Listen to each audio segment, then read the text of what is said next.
اب جبکہ تینوں صدارتی مباحثے اپنے اختتام کو پہنچ چکے ہیں، یہ امریکی عوام پر منحصر ہے کہ وہ اپنا نیا صدر کس کو منتخب کرتے ہیں۔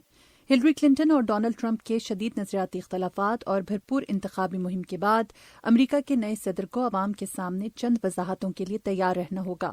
Very simply, elections have consequences. صاف سی بات ہے کہ انتخابات کے بعد آپ امریکی عوام کو جواب دہ ہوتے ہیں۔ امریکی عوام صدارتی مہم کے دوران صدارتی امیدواروں کی باتوں کے تناظر میں ایسے امیدوار کو صدر منتخب کرتے ہیں جو ان کے نزدیک امور مملکت چلانے کی زیادہ قابلیت رکھتا ہے۔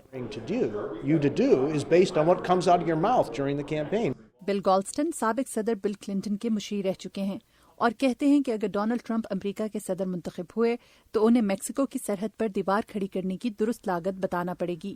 ٹرمپ کے مطابق اس پر $12 ارب کی لاگت آئے گی، مگر غیر جانبدار تخمینوں کے مطابق اس دیوار کی لاگت $40 ارب کے لگ بھگ ہو سکتی ہے۔ دوسری طرف اگر ہلری کلنٹن صدر منتخب ہوتی ہیں تو انہیں بھی صدارتی مہم کے دوران اپنے مستقبل کے لائحہ عمل کے حوالے سے وضاحت دینا ہوگی۔ ہلری نے بچوں سے متعلق فیملی پالیسی، ملک کے بنیادی ڈھانچے اور جامع امیگریشن پالیسی کے حوالے سے گفتگو کی ہے۔ ان تمام باتوں پر امریکی عوام ہلری کلنٹن کو جواب دے اور ذمہ دار ٹھہرائیں گے کہ وہ انہیں عملی شکل دیں۔ اصل چیلنج ان پروگراموں کے لیے رقم مختص کرنے کا ہے۔ مایا میک گینیز امریکہ میں ذمہ دار وفاقی بجٹ کے حوالے سے ایک غیر جانبدار کمیٹی کی صدر ہیں۔ ڈونلڈ ٹرمپ نے مثال کے طور پر میڈی کیئر اور سوشل سیکیورٹی جیسے پروگراموں کا خسارہ ختم کرنے کے لیے مزید رقم نہ خرچ کرنے کا وعدہ کیا ہے۔ دوسری طرف ہلری کلنٹن نے وعدہ کیا ہے کہ وہ ایسے کسی بھی امریکی خاندان کے ٹیکسز میں اضافہ نہیں کریں گی جن کی سالانہ آمدنی $2.5 لاکھ سے کم ہو۔ یہ باتیں سننے میں اچھی لگتی ہیں، مگر ہلری صرف عمراء پر ٹیکس لگا کر اس مسئلے کا حل نہیں نکال سکتی۔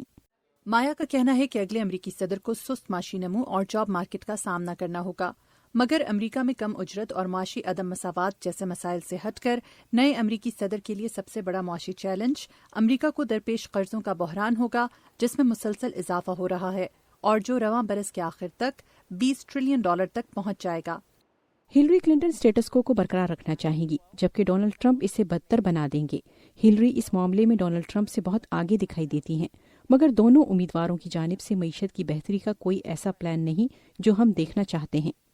امریکہ میں وفاقی بجٹ کے حوالے سے غیر جانبدار کمیٹی CRFP کا کہنا ہے کہ ڈونلڈ ٹرمپ کے پلان کے مطابق امریکہ کے موجودہ قرضوں کے بحران میں $5 ٹریلین، جبکہ ہلری کلنٹن کے پلان کے مطابق تقریباً $200 ارب کا اضافہ ہوگا۔ کمیٹی کے مطابق دونوں امیدواروں کی انتخابی مہم اور مستقبل کے معاشی پروگراموں میں بجٹ خسارے کو کم کرنے کا کوئی ٹھوس لائحہ عمل دکھائی نہیں دیتا۔